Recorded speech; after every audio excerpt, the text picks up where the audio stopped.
Hello and welcome to the Hoop Collective podcast. We talk about the NBA, which we're doing on Sunday afternoon. I guess it's morning. It's late Sunday morning. Joining me from New York City, where he's headed to Philadelphia for the 76ers Media Day on Monday. And then you got a big week, Tim Bontemps. What do you got going on? A bunch of travel for training camp. Got a wedding next weekend in California. Oh, I mean, that wedding is nice and fine. I'm talking about where are you going for training camp? The Sixers and Heat are having training camp at Atlantis in the Bahamas, and I wish it was in Fort Collins again this year because it would be a lot simpler for me, but it's not. Well, have you ever heard somebody so melancholy about going to the Bahamas? Just be careful. Fresh off a red eye, and it's pouring rain here in New York, so it's a dreary day. Just be careful on the boats. That's all I'm going to say. Joining us from Los Angeles, California, where he went to a Big Ten Classic. When I think of Big Ten football, Bobby Marks, I think of USC, Wisconsin, and that's where you were yesterday, watching the Trojans get their first Big Ten win, right? It was their first Big Ten win after the loss to Michigan the week before. And when I came out for Parents Weekend, the last thing I thought we would be doing is a blockbuster Karl-Anthony Towns trade. So that certainly has taken up most of the weekend here. Well, that is why we are here. That is why you two gentlemen are here, because you guys led the reporting on the big trade that came down late Friday night. This might be the biggest trade for the next year, because I just think it's so hard to make trades for the top teams because of their payrolls and the new apron rules. And then when you think about two teams at the top of the contenders in each conference, both flirting with the aprons, trading all-star players for one another, it kind of undercuts our argument, Bobby, that the new rules are going to make big trades harder when then there's a giant trade like this right on the eve of training camp. But I do think this is a very unique trade. You've written and talked a lot about it already. And it's no surprise that the Knicks wanted Karl Towns. I think the surprise is that it actually got done, and the machinations of what went through it, which you've talked a lot about. But I know that you were tracking this for a while. Are you surprised this got done? Yeah, just because, and Tim and I talked about it on Thursday. I thought on Thursday, on a scale of 1 to 5, we were probably at a 2, somewhere around there. I didn't think I thought there was it would have taken a lot for this to come together. Just as you said, when you're dealing with one team that's over the second apron in Minnesota and one team that's flirting with who's hard capped at the second apron in New York, and you're moving a $49 million player in Towns, that's hard to do. I'm stunned that when the new CBA got introduced, that the NBA just didn't say like apron teams can only trade with each other because we wouldn't have had this deal, because enter the fourth team, with the third team is as Tim reported is Charlotte here. But I am surprised that it came about this quickly here. They were able to get the framework and then finalize as far as the trade. The trade is not finalized through the NBA, but it is as far as with who's going where with New York and Minnesota here. But yeah, I'm surprised it came pretty quick in that 24 hours since Thursday night. Bontemps, we'll talk about the structure of it a little bit later. Karl Towns he was an all-star last season. He's been an all-NBA player several times in his career. The Knicks are acquiring a guy who is in his prime, floor-stretching big man. They didn't have a starting center to start the season. They get one of the elite centers in the NBA. So how come this doesn't feel like a grand slam for the Knicks? Well, this is one of the more fascinating deals in recent memory, because I think for every person you talk to, they have a different opinion on how it went. Some people think Minnesota won the trade in a big way. Some people think the Knicks won the big trade in a big way. I've had a decent number of people hit me and think both teams got worse. It's just I don't remember a deal that is this divisive in opinion across the board. And the fact that it came a year to the day from the Damian Lillard Drew Holiday trade last summer or last fall going into training camp is fitting, because in that deal you had two star guards getting traded for each other in a deal that had ripple effects for a long time up to and including Boston eventually winning the title with Drew Holiday. And this deal, I think, could have similar ripple effects. And the thing I keep coming back to your original question on the Knicks, is you go back to the end of the season, and the Knicks had spent years being extraordinarily patient and stockpiling assets and building up a war chest and signing guys to smart contracts and methodically building this treasure trove of assets to go, in theory, get a superstar player.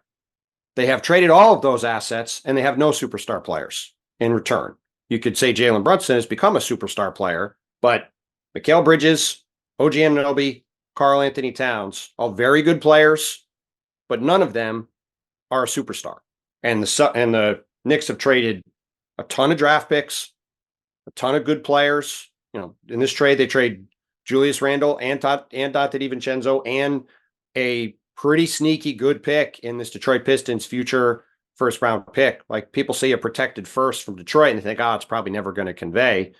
The way that protection goes down over time, it's one of the better picks to trade in the league. Like, that was also Minnesota didn't have anything else they could trade. Now they get an asset that they can use. You know, they might get a pick in next year's draft with it.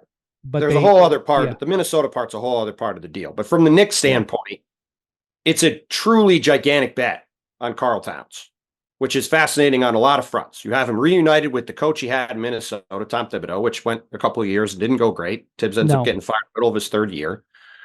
On a team that didn't have a center, they have traded all their chips in to get Karl-Anthony Towns as a center. And I'll remind everyone that 2 years ago, Minnesota decided they had to trade for a center because they didn't think Karl Towns could be the anchor of a championship caliber defense. So they trade for Rudy Gobert to play these two guys together.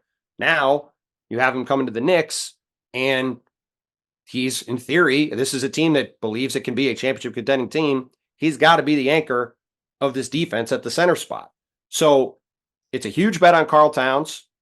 It's a huge bet in the way the summer went on OG Anunoby and Mikal Bridges. They gave OG Anunoby $200 million after trading for him, and they trade everything he had nailed down to the Nets to get him to come across town in that deal. And for all that stuff, to trade all that stuff, and, you know, as we've talked about many times, Bobby has made huge deals like this in the past. When you trade all that kind of stuff, to me, you want to sit there after the deal and say, this team is a guaranteed bona fide championship contender. And I think if you look at the Knicks today, where they sit in the East, I can't convince myself they're better than Philly. I definitely don't think they're better than Boston. And so they've traded all this stuff. They've locked themselves into this team. And, you know, I'm not sure I can guarantee they're a favorite to make the conference finals. It's just a strange spot to be in when you look at where they were 6 months ago with all the stuff they had and where they are now with the team they've got, albeit a very talented top 5 or 6 guys. So I will just say, I'll go back to draft, the day after the draft, 2000. What year was Towns drafted, Bobby? 15, I think. 2015. Yeah, 15. 15. Yeah. The day after the draft, I'm in Minneapolis. Actually, they were introducing Tyus Jones and Karl Towns. And I remember sitting there before the press conference, chatting with their two agents who were there, Rob Pelinka and Leon Rose. So that was interesting when you look back on that day, especially. But I remember chatting with Leon, and he was talking and raving about Karl. I mean, not that that was surprising. I mean, the guy was the number 1 pick on the draft, and just talking about what a great person he was, talking about his family, talking about New Jersey roots and all. And Leon had done the whole Leon Wes Wesley connection to Kentucky, you know, for years. There was that pipeline that Wes Wesley would help recruit players for John Calipari at Kentucky, and they would graduate on. And not all of them went to Leon Rose, but many of them did. And, you know, this was a particularly close one to Leon. He's not as close to the family as Jalen Brunson, but the same type of connection where Leon knew him into his teen years, and there were things happening in with the Karl-Anthony's teen years that were lining him up to this, including playing for John Calipari for the Dominican Republic when he was like 15 or 16 years old. I remember watching him play. I believe they played Team USA in 2014 in the exhibition games at MSG, and Karl played on the Dominican team for Calipari going into that freshman year at Kentucky. Right, and that led to the Calipari, that led to him going to Kentucky. Well, Leon was there for all of that. And so he wasn't holding him in diapers like with Jalen, but this is a player that Leon goes way back with, has a deep connection to, was with him through his formative years in Minnesota when he became a max player, when he became an all-star for the first time. So what Leon is doing here is he's essentially following the instincts that led him to want Jalen Brunson so badly and doing what it was to get Jalen Brunson. Now, the cost for Jalen Brunson was a lot less. It was a lot less skin in the game. But at the time, as we've talked about, him outlaying $100 million and later getting busted for tampering, although I think it's one of the most laughable tampering things in the history of the NBA, but whatever. He made getting Jalen Brunson the number one priority. They made a series of moves, not as dramatic as this. And so basically what Leon Rose is saying is, trust me, I knew what we could get out of Jalen Brunson. I knew how to unlock him. I knew how to reach him. And basically it's the same guiding philosophy here with Karl Towns. And the interesting thing, Bobby, is kind of like way back when the Clippers made the deal for Paul George. The assets that they gave up for Paul George weren't really just for Paul George. It was for Paul George and Kawhi Leonard. So you have to look at that trade in that way. The Mikal Bridges trade and how many first-round picks was it? 5. 5 first-round picks. 5 plus a swap plus a net second that's going to be a top 35 pick.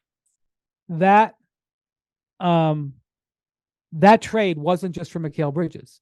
That trade was for Mikal Bridges getting Jalen Brunson to take this discount, $112 million or whatever, less than he could have signed for if he had waited. And probably Mikal Bridges taking a discount. I don't know what will happen there. He becomes extension eligible, I think, pretty soon, Bobby.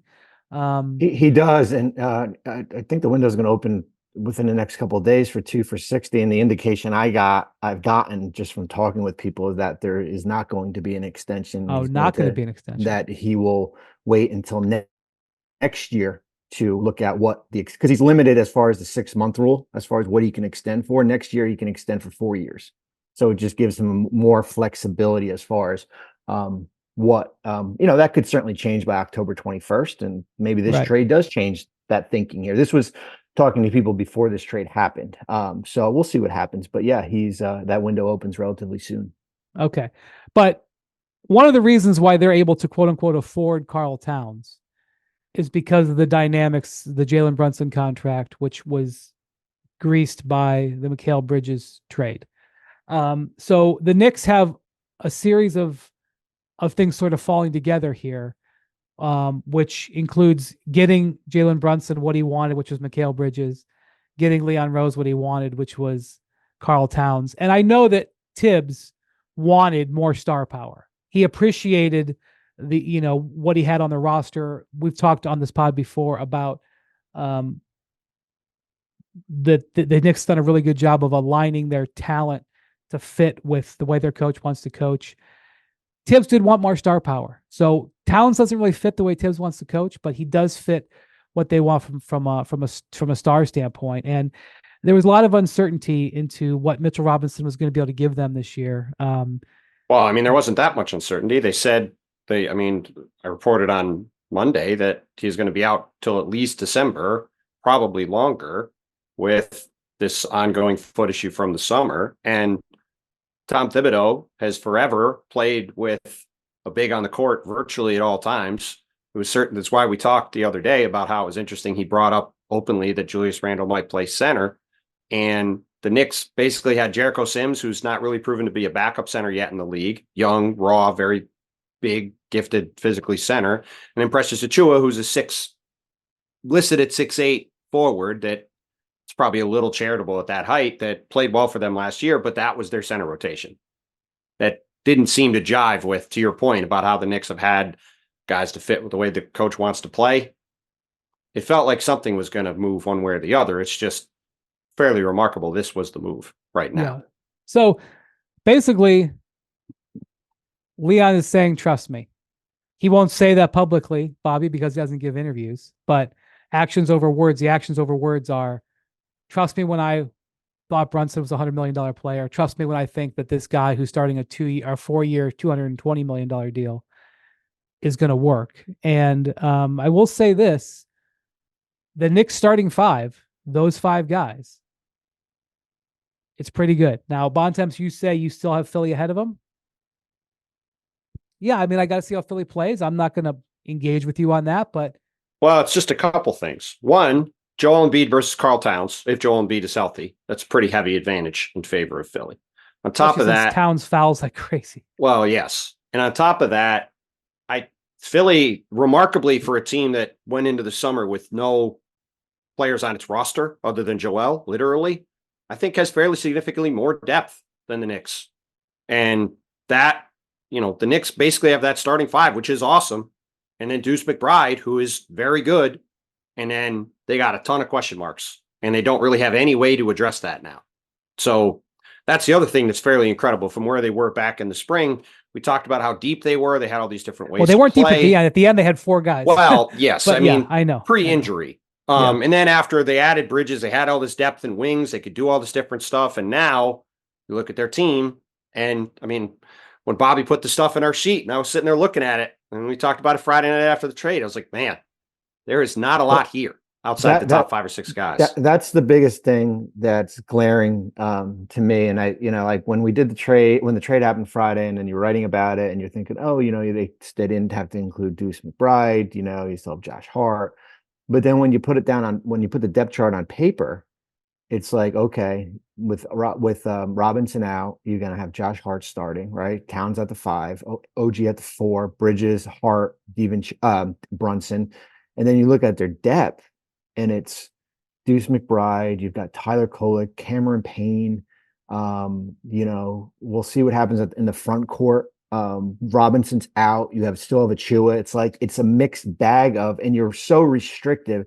When this trade gets finalized, they're going to be a couple $100,000, maybe even $100,000 below the second apron. So what happens with the Bridges trade, and now this, you just start running out of tools in your toolbox, right? Like you start backing yourself into a corner here, and there's going to be more assets going out in the Charlotte part. You're going to be limited there. So to be able to restock your roster with your depth, that's probably the biggest concern for me. Really not the starting 5. It's just that the lack of durability from Anunoby. He's never been, he doesn't play 65 games. And then where's your front court? The likelihood is that you could probably re-sign Marcus Morris, who you had to waive because of roster rules with this when this trade is going to be. But your front court and you're losing DiVincenzo, I think, is one of the under radar things that hasn't been as talked about as much. And I know he had to be part of the trade here, but I think that's a big part. So the depth for New York is that's the concerning part. Well, and the other thing too on the depth part, just because we think OG is the first person you think of with his injury history, right? Here's Karl Towns' games played the last 5 years: 35, 50, 74, 29, 62. Like Karl, first 3 or 4 years of his career, I don't think he missed a single game. He was always available. But past few years, he's had a series of different calf and leg injuries, and they need him. Like, he cannot miss time. He's got to be out there because for all the reasons they traded for him. So there are some real potential injury risks, and obviously there are with Philly. If people are going to start, I'm sure Knicks fans are screaming at the pod saying, how could you put these guys behind Philly? It's obviously there's plenty of concerns all around here, but the Knicks are top heavy and they've got some significant injury questions. It's one of many reasons why this is a truly fascinating trade. And I agree on the DiVincenzo part in particular, why I liked it for Minnesota, but we'll get to that, I'm sure, in a bit. We'll get to Minnesota in a second. I think the Knicks are counting on a couple of things. One, they're counting on the Iron Man that is Mikal Bridges. The guy never misses games, plays minutes. You hope that continues. Secondly, he's going to shoot a lot of threes. Donte DiVincenzo, I believe, set the team record for 3-pointers last season. It was a huge part. I think he averaged like 10 or 11 attempts a game. Yeah, he made 283, I believe, in this season, and I'm pretty sure it's one of the top. I'm going to look right now. I think it's one of the top 20 single 3-point season in the history of the league. So, yeah, it was 14th all time. So it definitely set the team record. So they're going to want Bridges to shoot a ton of threes. They're going to hope Bridges plays a lot of minutes and a lot of games because, you just know Anunoby's not going to do that. Anunoby's going to miss time. And also you're going to rely on Deuce McBride, who I nicknamed Trace McBride because he had some stretches last year where he was just red hot from 3-point range. They're really super leaning into him, and they've got him at a really good contract number. And he's going to be a big part of what they do. A year ago, he was having trouble even getting in the rotation, sitting there behind Quentin Grimes. And so now I think he's going to be a core player. So those are the things that they're betting on. And they're betting on Karl Towns to be a dynamic player at the offensive end. And, playing with Jalen Brunson, I mean, what do you want Jalen Brunson to have? You want him to have space to operate. Well, you are going to have space here. Karl Towns is a space machine.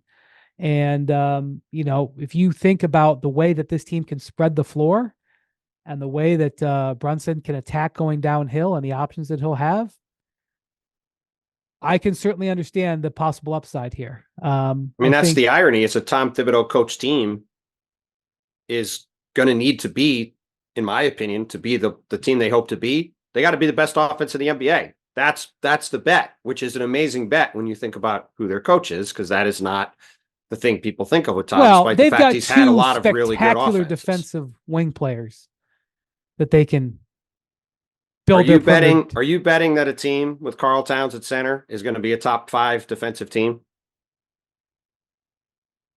No, but I would say the theory of the team is that they have the best offense in the league, and if they can be at the back of the top 10 defensively with Karl out there, that's a team that could be good enough. They're not going to be above the top.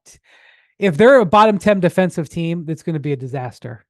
No, you didn't hear what I said. I said to be the team they hope to be, I think they need to be the best offensive team in the league and be in the back end of the top 10 in defense. Oh, not the back end of the top 10. Like if they could be 10th in defense and first in offense, that's a team that I don't think they're going to be first team. in offense, but forget about that. What they need is when they get to the playoffs to have OG healthy, and you have OG and Bridges as your, if you're thinking about beating the Celtics, you're thinking about how do we deal with Brown and Tatum, and how do we deal with Porzingis, and that is what they've built here. They've built a team that is aimed at the Celtics. Now, you can debate about whether that wins 4 out of 7. But if you're going to beat the Celtics, you're going to have to score, because they're going to put up points. And so, we talked about this. Their bet is that the Celtics, their runway is longer than the Celtics. The Celtics are a better team right now, but they're betting on their runway. And Bobby, with the cap going up with the new TV money, they can afford to keep this team. And this team's all under contract. Assuming Bridges eventually gets worked out, they're going to have all these guys under control, and they can add to it. So this is not, certainly they're going to have big expectations for this year, but this is not win in 25 or else. This does, with Karl Towns, his age and his contract status, it does fit into at least that concept of let's build a team that could, over the long run, walk down the Celtics. Yeah, I mean, especially that he's the only player on the roster that's on a max contract. I mean, he's on a super max contract here. And then you were going to have to deal with probably the situation with Julius Randle, who has a player option for next year. And so you can make the argument, was the cost of Towns would equal what future cost of DiVincenzo and Randle could be for next year, for example. Could it be 35 and 12, those two players? And maybe they can find a player that's comparable to DiVincenzo that they can end up getting on the roster. Not tomorrow, but even though he's the Villanova guy and there's that connection, maybe they can replace that player. Yeah, I mean, I guess when you look at the roster, what trade chips do you have left? I mean, I think Achua, we'll keep an eye on him when his trade restriction gets lifted in December, on December 15th, really, but it's at a low $6 million salary. I mean, as long as Robinson's out, it's hard to say how much trade value does a guy who has 2 years left on his contract and who's continually hurt. They'll have a bunch of second-round picks to play with. I think they've got 10, which will probably go down a little bit after the Charlotte part is finalized. So there are things there, but you're right. It's not, Minnesota, and we'll talk about Minnesota, when you have 3 guys on max contracts, it's hard to kind of, keep a roster together. Yeah. So it's certainly interesting. We'll see what the Knicks say on Monday. Um, it's I don't think I Karl was. suspect they're not going to say much because I don't think this is going to be done for a minute Yeah. for a variety of reasons. Well, they can hide behind that if they want, but everybody in the room is going to know what's going on. Sure. Especially when So- there's probably a few less people there at media day. I would Yeah. say. So when what is Donte DiVincenzo speaking? What is Julius Randle speaking? Yeah. Yeah. One of the reasons why this is going to take some time is that the Knicks are going to have to do multiple sign and trades with players who were not in their plans, who were just sort of sitting around. And this is the thing: the Knicks have shown creativity in deals before, and Yeah. this is what's going to have to happen if you're playing with the apron restrictions. They were, by the way, Bob, you just mentioned that they were restricted to the second apron, Yeah. because of the Bridges trade. Yeah. It's in this trade. This trade is similar to the Bridges trade, where, you know, when it gets reported, it's Bridges for Bogdanovic, but then it's like there's so many different things, other things that have to happen to basically fit it within fit it. You know, listen, when you're over the apron, first or second apron, you can't take back more money in a trade. And when you do the math out there, you don't have to be a math major, and Towns makes 49 and the other two make a combined, I don't know, 40, for example. Yeah. Like you gotta get there somehow. Well, and then well, and then the other in thing this too. team, no, sorry, Yeah, go ahead. no. And then the other thing is, and that's why we've talked when we started the pod, like the third team here. So when it's like a giant Rubik's cube, right? So then, but Minnesota can't take back more money. So you basically are, okay, who's the third team here to take back that, like, not $8.8 million in additional contracts here? But that's I mean, it's, you know, fortunately for New York, it's like you still have, you know, the rules are that you can include guys in sign and trade that finish the season on your roster, and they had a bunch of guys, whether it be Charlie Brown or Dwayne Washington or Daquan Jeffries, that, you know, two-way guys or rest of the season guys that you can do sign and trades. If those guys weren't there, man, now you're looking at, okay, who on our roster do we have to trade? Right now, it's like, And they would have had to include Mitchell Robinson Yes. in the trade to make it work legally. Yeah. Because that was, like you said, the fascinating thing about Yeah. this, and the reason why your initial point, Brian, about the CBA, it is going to be hard to make trades for a while. With the new rules, you've got to spend up to a certain amount before the season starts. There's not teams just sitting around with a ton of cap space anymore. And these teams that are up against these aprons, both the Knicks and the Wolves, couldn't take in more money than they sent out in the trade.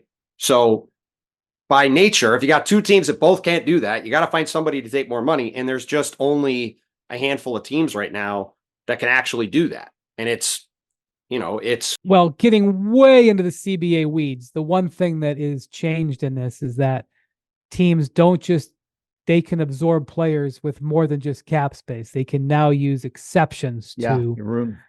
Yeah. And so, like, if you have a mid-level exception, $12 million or whatever it is, and you haven't used it, or you've used part of it, you can still, you don't have to be sitting there with cap space. But again, if we're going to get way into the weeds on it, for the same thing we're talking about, if you take in more money in a trade than you send out, you're hard capped at the first apron.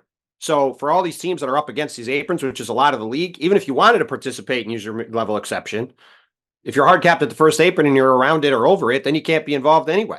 Right, and that's a hard decision to make in September when everybody's 0-0. Well, yeah. And here's the reason why, like, a deal like this is easier to make in right now, is that you can expand your roster to 21 players, right? Once we get going in October 22nd, that's at 15. Once we get to the regular season, signing trades are no longer available. Like, you can't do that anymore here. So, and here's a memo to teams, is that when we get, and we're ways away from the month of April, when we get to April, like, and you have extra two-way players, spots open, and you have extra roster spots, sign guys, because then you can use them in situations like this when you need it. Going back to the Bridges trade, New York used Shake Milton, who they signed like the last week of the season, to be able to include it in that deal.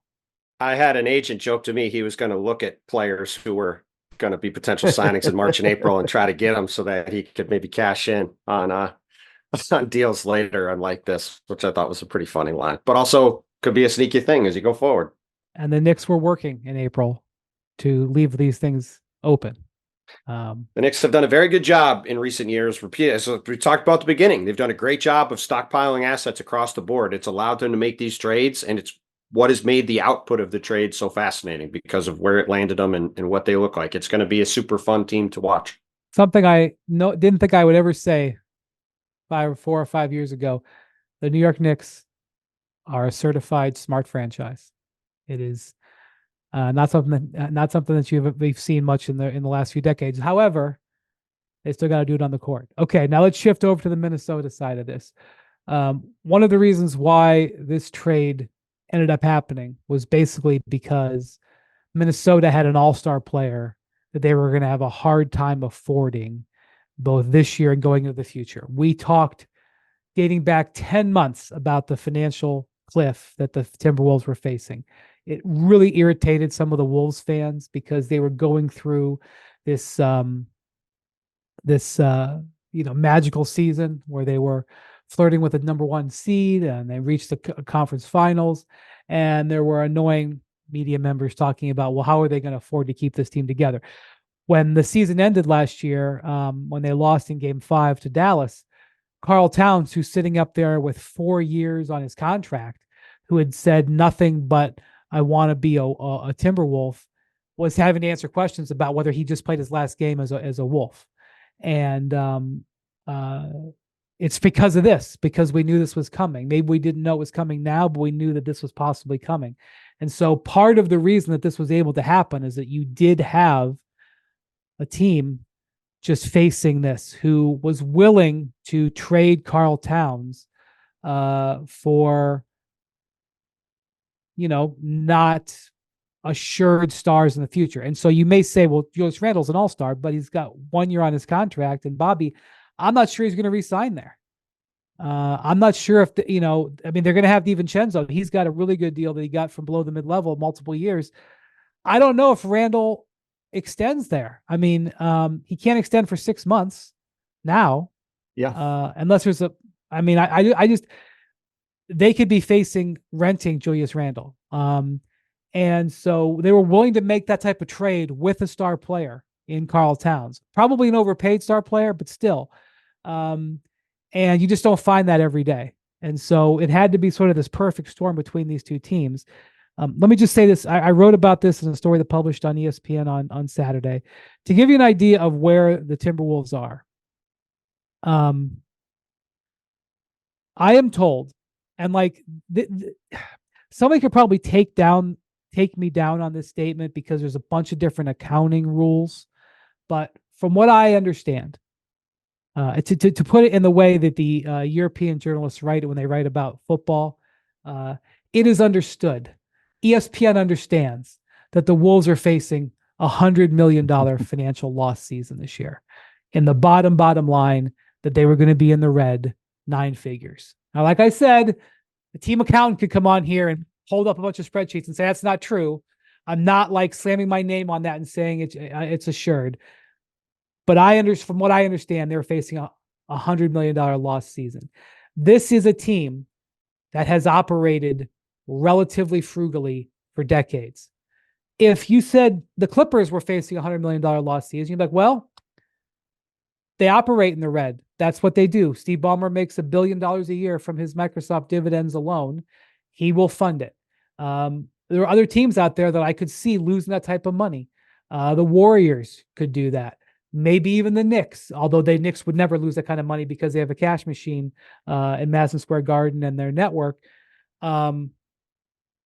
They were facing losing 9 figures. And if it's not 9, let's just say it's close to 9. I actually think it's potentially well over 9, but I'll just stick with 100 million. So this is a big reality that they've got in front of them. And the thing about it is, Bobby, despite that truth, they've kept the hammer down. They're continuing to spend the money. They're still extending guys on their roster. They haven't extended Rudy Gobert yet, so we'll see what happens there. But they're extending Mike Conley. They're making trades at the deadline or at the draft that were adding, money to their payroll. So they're facing this huge loss, and not only this year but into the future. Huge tax bill. What's the tax bill, Bobby? Was going to be about 100 over 100. Yeah, over 105 according to Bobby's latest numbers I just looked up. Second only to the Suns in the league. Yep. So think about that. So think about even if you operated at break even, which they were, they're a second apron team. So their payroll was going to be amongst the highest in the league in raw payroll. I'm not sure they could operate at break even if there was no luxury tax at all, just based on their economics. And now you say they've got $100 million in luxury tax, which was more before this trade. This trade reduced their payroll and luxury tax by 8 figures. And then into the future, depending on what happens with Julius Randle, potentially tens and tens and tens of millions into the future. And so that's a reality, number one. Even if they had an owner who was young and not in legal battles, who was extremely wealthy, they would have this financial reality. Second, in November, they're having an arbitration hearing between Mark Lowry and Glenn Taylor to see who will win the contract dispute they have about who owns the team. Lowry and Alex Rodriguez and his 2 new partners, Eric Schmidt, who's a former CEO of Google, and Michael Bloomberg, both of them billionaires, they have let it be known that they've got $900 million in escrow. They've got $200 million set aside in working capital, which is a code for saying we can afford to lose a huge ton of money with this team in the future. If you approve us as the owners, we're not going to declare bankruptcy in 9 months. And they believe that they are going to win that arbitration. Whether that's true or not, I don't know. This is not a legal podcast. But we know that the team is in financial distress, and we don't know who's going to be on the hook and who's going to make the decisions for the spending. And so that sets this stage for Tim Connolly, the team president, to kind of figure out. He doesn't know who he's going to work for in a year. And he's so uncertain about who he's going to work for. He has engineered his contract to give himself an out after this season, because this could end up being a mess. And he could want to opt out and become his own self a free agent in 2025. This is a team that could win the West this year. Very strong contender to win the West this year. This is a formula right here, Bobby, that we've almost never seen. And so they have a deal that comes across their desk where they can take Karl Towns, get out of that $220 million that they owe him, which they're not sure whether or not how many opportunities they're really going to have going forward, where they're not going to have to be on the downside of the trade. They're able to get a player in Julius Randle who's in his prime, highly motivated, potential contract year here, who can fit with what they've got on their roster, which is an extra center. They have 3 guys who can play center, all 3 of which are decorated. Last year, Karl Towns was an all-star. Naz Reid won 6th Man of the Year. Rudy Gobert won Defensive Player of the Year. They have an extra center. They take out one of those and put in a guy who can play power forward and stretch the floor. He fits. His contract number is palatable. And they add Donte DiVincenzo, who adds to their bench, gives them 3-point shooting, and they get a first-round pick. The fact that they could make a Karl Towns trade, number 1, save money, number 2, and number 3, have anybody arguing that they might have won the trade, whether or not that's true. But you can present a case that they won this trade. I think they had to say yes to that, Bobby.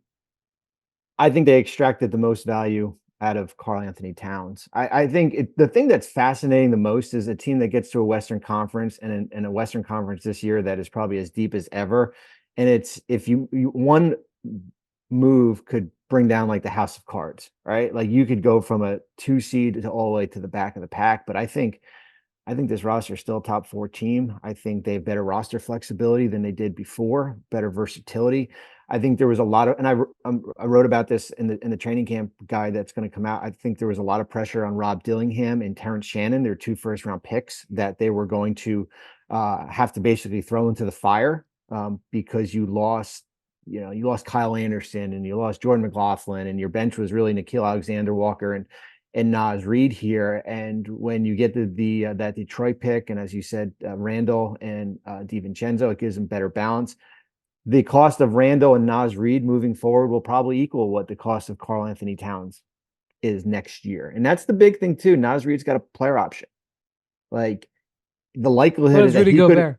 And so does Rudy Gobert. The likelihood is that Naz Reid could have been the odd man out if this roster stayed together here. The Gobert thing's going to be fascinating just because he's got he's got a player option. He's extension eligible. Will he take back less, decline the option, take back less, and then guarantee him more money in the next couple of years? I think that's something to watch here. But if we're doing winners and losers, and I understand why New York did it here, but I do like the trade better from Minnesota's standpoint, just because of the versatility factor and DiVincenzo coming off the bench. You can start him.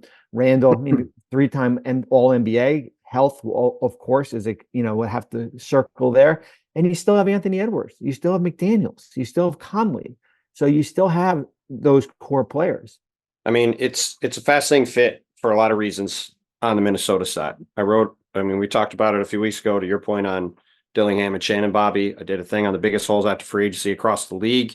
And for the Knicks, it was a center. They obviously got a center in this deal. For Minnesota, it was this backup guard spot, where this is a team that had championship aspirations and was expecting a rookie guard, one of those two guys, to have to try to fill that spot behind a guy in his late 30s in Mike Conley, who, in theory, even if he could stay healthy through the year, I would assume Minnesota would like to have him on a similar plan to the one that Al Horford was on with the Celtics last year, where he's probably should play in any back-to-backs all season. He probably should have his minutes as limited as possible to have him be able to play as much as he can in the playoffs. Now you've got Donte DiVincenzo, who can handle the ball a little bit, who can guard a little bit, who showed an ability to shoot in a way he hadn't in the past last year. And, they've had Malik Beasley there in the past. They can run some stuff that they ran in the past with Donte with him. He gives them an outside shooter at the guard spot they haven't had, which helps mitigate the loss of Towns a little bit. And then you have the Randle conundrum, where he is a very good player. It is an interesting fit. He is a guy who shoots a lot of threes, but he doesn't make a lot of threes. He's shot 31% 2 of the last 3 years on over 5 attempts a game. He shot 34% on 8 attempts the other year. So Karl, whatever flaws Karl has as a player, he's one of the best big man shooters of all time, and is consistently up around 40% on high volume, and teams have to really pay attention to him. So they're going to have to work on the spacing thing with him and Rudy. They've got to figure stuff out roster-wise. But look, the reason this trade happened was because the Wolves had only a limited number of potential options to send Karl Towns anywhere. And the fact they were able to get real value in the trade and give themselves optionality going forward, now they can do a variety of different things. Maybe they can get Rudy on a lower deal going forward on an extension on longer years. Maybe you can get Naz Reid extended. Maybe you can get Julius Randle extended. Because to go back to that point, Brian, Julius Randle. They could trade Julius Randle again. It's certainly a possibility. The other thing you mentioned, you're not sure he's going to re-sign. There isn't very much money next summer. It's not like if he gets to free agency, there's a ton of places he could potentially go. So if this is a good fit this year, it might make a lot of sense for him to be back there for some sort of time. So it is. As a quick aside to that, I'm sorry to interrupt you. Yep. No, you're fine. I was talking to an agent who has a player who's a extension candidate. He's a rookie contract extension candidate. One of the guys who's going to be negotiating with this team over the next month. And he's skeptical he's going to be able to get a deal done with his guy. And he is basically saying what he's telling his players is we are in a 2-year recession in terms of cap space. That it's going to be post 2025 when the new TV deal comes in and the cap goes up and everybody's more teams with cap space. We remember the 2016 year where we had the cap spike. There's actually there's a dearth of cap space. And because of that, teams that have players into extension eligible are doing exactly what you just said, Bontemps. They are lowballing their guys because they know that they don't have a lot of great options. And so some of the agents are basically referring to what's coming as a recession. Not because NBA business is suffering. NBA business is doing great. They're about to get a huge new TV spike. But because of the way the books are, there's not a lot of space. There's going to have to be there's a bit of a backlog. Contracts are going to come onto books. The cap is going to go up. But unless we see some sort of cap clearing going out by a number of teams this year, which will be hard to do under the new rules, there is going to be a little bit of a tightness in the NBA spending situation for the next year. Go ahead. Sorry. Yeah. I mean, I've talked about that a bunch of summer. I've called it the log jam. I mean, we're in the log jam right now, as opposed to the spike, because you have the combination of these new rules on the books with these first and second aprons that hard caps how much teams can spend or how much teams can do trade wise. And then you don't have a lot of money on the books for a salary cap wise, because the cap was essentially flat for 3 or 4 years and all the contracts were going up by 5 or 8%. And so the league as a whole has to grow through that period of time. And like you said, over the next couple of years, the agents are right. The cap is probably going to go up by 10% a year. Contracts are going to go up by 8 or less a year. Naturally, you're going to get away from all these aprons and all this stuff because the aprons are going to grow with the cap too. And 2 or 3 years from now, there probably will be a ton more flexibility and more cap space and a lot more stuff going on. But right now, you're only talking about a couple of rebuilding teams that are going to have money. And for a guy like Julius, it might make sense to re-sign in Minnesota. Or like you said, maybe Minnesota moves him for something else. But the thing that the Wolves have now that they didn't before are options. And they have series of things they could potentially do. Whereas before, it was basically they got to try to find a way to move Karl for something or one of their other high-priced players for something because they only had so many ways they could potentially go to save money because one way or the other, they were going to have to save money at some point. And while I understand people saying they might have gotten worse, they don't like the fit as much with Randle because of his shooting component as opposed to Karl. I think this is as good a trade as they could have made.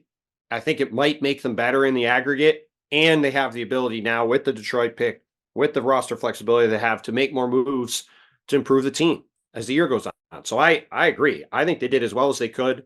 And I think it's like Bobby said at the beginning, you get offered this trade, they weren't going to get a better trade for Karl Towns than this. And so I think you have to take it and see where the chips fall from there and then adjust as you go. I saw Kevin Pelton gave the Wolves a B+ and the Knicks a B. So I guess he's leaning towards the Wolves too. You got Bobby. These are two guys who are former front office guys. Bobby with a lot of experience. Bobby's leaning towards Minnesota. It sounds like you're leaning towards Minnesota. You know, it's funny. It's funny. Yeah, I am leaning towards Minnesota. But if you talk to people, and I was texting with somebody close to that organization this morning, and I was basically reiterated the same point. Hey, listen, I really like your roster flexibility. And he's like, well, man, he's like, tell that to our local media. So I get it. Listen, it's hard to give up the best player in the trade in a vacuum and feel like you came away winning when you're in a situation Minnesota's been, particularly again, coming off winning a playoff series for the second time in franchise history. Yeah, that's the big thing. It's a difficult spot on a lot of levels. Yeah, getting to a conference finals and you moved, one of your best players 2 days before training camp, and you're having ownership dispute going on. I get it. I understand all that comes with it. So I did a piece on Karl Towns last season, spent some time with him, and he told me this story. I think I can tell it now. Going into last year, 2 years ago, after the Rudy Gobert trade, I guess it would be going into last summer of 2023. I keep screwing that up. He had asked to meet with Tim Connolly after the season because he wanted to know. The Gobert trade came out of nowhere. It stunned the entire organization. And he was like, I don't want to be stunned that I'm getting traded. So he asked to meet with Tim Connolly. And it took a few weeks to get it organized. And finally, Tim came out to his house and they had dinner and they sat around. And Karl was just like, hey, are you going to trade me?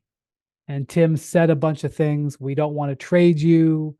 We think you're a great fit here. We're building this team around you and Ant and all these things. But at the end of the conversation, Tim couldn't say to him, I'm not going to trade you, which is probably, he shouldn't say it.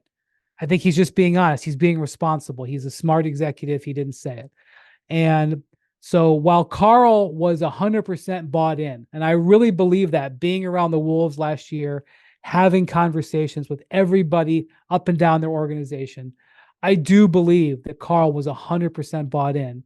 And I do believe he was truly invested in Ant Edwards' success.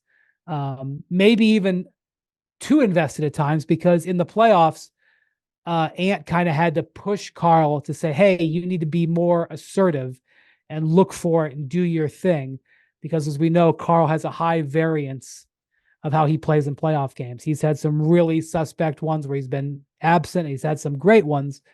And I think the Knicks fans might have an interesting relationship with him when it comes to that going forward.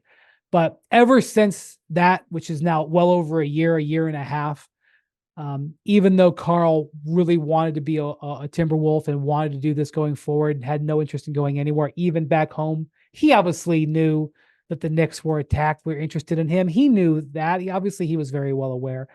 I genuinely believe he wanted to be there, but he always knew that there was a chance he was going to be traded. And talking to him in the locker room after game 5, he knew there was a chance it was his last game. He didn't want it to be. He was getting ready to start the season. He thought it wasn't going to happen. As you guys say, even though you knew they were talking on Wednesday and Thursday, you didn't think it was a full chance. Of course, he heard the rumors, but he didn't think it was really going to happen. And so it really was something that was always possible that just fell into place at this time. And so while it was a blockbuster trade, it certainly was not something that was completely unforeseen. And now we will see how they come out of it. And it's obviously going to be a big talking point going forward. I mean, it really sets Karl Towns up to be one of the truly defining players of the season. I mean, this is a gigantic bet on him. And, you know, Bobby spent a long time living in this part of the world. And the Knicks, there's more excitement around the Knicks franchise than there's been in a quarter century since they last made the finals. Like, this is a city that's ready for this team to win. Like, and the moves they made this summer, like, the grace period is over for the Knicks. Like, this, they have made moves that would indicate they believe they can win today. And yes, I agree with you on the window, and they think they've got a window here, but you make these moves and you pay OG Anunoby and you trade all the stuff for Mikal Bridges and you make this deal now because you think you're good enough to win today. And that all really hinges, for as much as this is Jalen Brunson's team, on Karl Towns becoming a different player than he's been in the past. And it's a huge opportunity for him, and it's a huge bet on him. And it's going to be one of the things to watch in the whole league this year to see how it goes. Okay, I agree. Before we go, I want to take a moment here to acknowledge our friend and colleague, Zach Lowe, who left us at ESPN over the last couple of years. Zach has been a tremendous colleague to all of us for a decade. We're huge fans of Zach's. He is one of the leading voices in the NBA podcast world, has been for a long time and probably will be going into the future. He was a tremendous teammate here on ESPN podcasts. You know that Zach and I did podcasts together at the conclusion of the finals games over the last few years. We spent a lot of time together across the country, spent a lot of time working on stuff together. A couple of the biggest stories I did at ESPN were with Zach. We are very sorry and sad to see him go. I wish him the best, but he doesn't need my wishes. He's gonna be great. And so I will say thank you, Zach. Best of luck in the future. And we will be a fan of you no matter what you do next. And look forward to that. I mean, I'll say the same thing I said to Zach on whatever day it was, Thursday, when I talked to him. When I interviewed at the Washington Post 9 years ago like 9 years ago now, basically, for their job to cover the whole league as a national NBA writer, my pitch was very simple. I can't do the video work that Zach does in the middle of his columns, but I will take the top part and the bottom part, and I'll put them together, and I will try to do that every day, because he always has insightful and interesting thoughts on what's going on around the league at a deep level, and has been the gold standard in that space for a very long time. And on top of that, has been a good friend for a very long time. And I look forward to the next time I'm on his pod, whenever that is. Yeah, I mean, for me, I whenever Zach asked me to come on my pod, I knew I needed to carve out like 2 hours.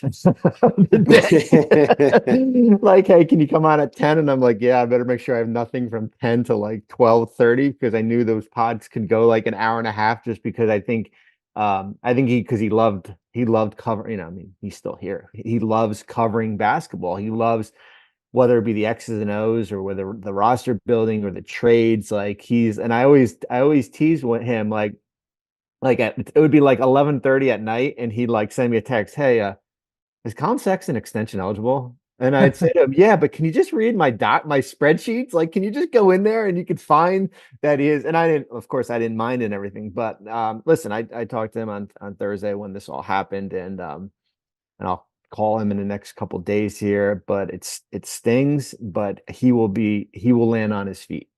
He will land on his feet, whatever the next opportunity for him is going to be, because I know there will be another opportunity for him. Thank you, Zach. We'll see you soon. And thank you for watching, listening to the Hoop Collective podcast. We got a big media day. Our big media day pod. We'll have everybody on from all over the country at all the media days. I'm headed to Oklahoma City. Bontemps is headed to Philly and then the Bahamas, and we'll have people from everywhere. So thank you very much, and we'll talk to you soon.